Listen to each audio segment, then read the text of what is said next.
पवन पुत्र हनुमान बाल ब्रह्मचारी थे, लेकिन मकरध्वज को उनका पुत्र कहा जाता है। यह कथा उसी मकरध्वज की है। वाल्मीकि रामायण के अनुसार लंका जलाते समय आग की तपिश के कारण हनुमान जी को बहुत पसीना आ रहा था। इसलिए लंका दहन के बाद जब उन्होंने अपनी पूंछ में आग को बुझाने के लिए समुद्र में छलांग लगाई, तो उनके शरीर से पसीने की एक बड़ी सी बूंद समुद्र में गिर पड़ी।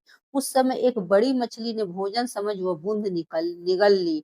उसके उदर में जाकर वह बूंद एक शरीर में बदल गई। एक दिन पाताल के असुरराज अहिरावण के सेवकों ने उस मछली को पकड़ लिया। जब वे उसका पेट चीर रहे थे, तो उसमें से वानर की आकृति का एक मनुष्य निकला। वे उसे अहिरावण के पास ले गए। अहिरावण ने उसे पातालपुरी का रक्षक नियुक्त कर दिया। यही वानर हनुमान पुत्र मकरध्वज के नाम से प्रसिद्ध हुआ। जब राम रावण युद्ध हो रहा था, तब रावण की आज्ञा अनुसार अहिरावण राम लक्ष्मण को अपहरण कर उन्हें पातालपुरी ले गया। उनके अपहरण से वानर सेना भयभीत व शोकाकुल हो गई, लेकिन विभीषण ने यह भेद हनुमान के समक्ष प्रकट कर दिया। तब राम लक्ष्मण की सहायता के लिए हनुमान जी पातालपुरी पहुंचे। जब उन्होंने पाताल के द्वार पर एक वानर को देखा, तो वे आश्चर्यचकित हो गए। उन्होंने मकरध्वज से उसका परिचय पूछा। मकरध्वज अपना परिचय देते हुए बोला, मैं हनुमान पुत्र मकरध्वज हूँ और पातालपुरी का द्वारपाल हूँ। मकरध्वज की बात सुनकर हनुमान क्रोधित होकर बोले, यह तुम क्या कह रहे हो दुष्ट? मैं बाल ब्रह्मचारी हूँ, फिर भला तुम मेरे पुत्र कैसे हो सकते हो? हनुमान का परिचय पाते ही मकरध्वज उनके चरणों में गिर गया और उन्हें प्रणाम कर अपनी उत्पत्ति की कथा सुनाई।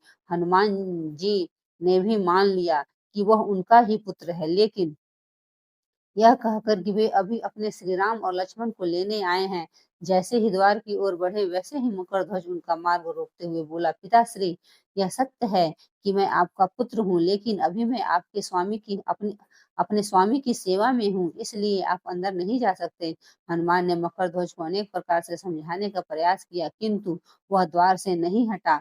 तब दोनों में घोर युद्ध शुरू हो गया। देखते ही देखते हनुमान जी ने उसे अपनी पूंछ में बांधकर पाताल में प्रवेश कर गए। हनुमान सीधे देवी मंदिर में पहुंचे, जहां अहिरावण राम लक्ष्मण की बलि देने वाला था।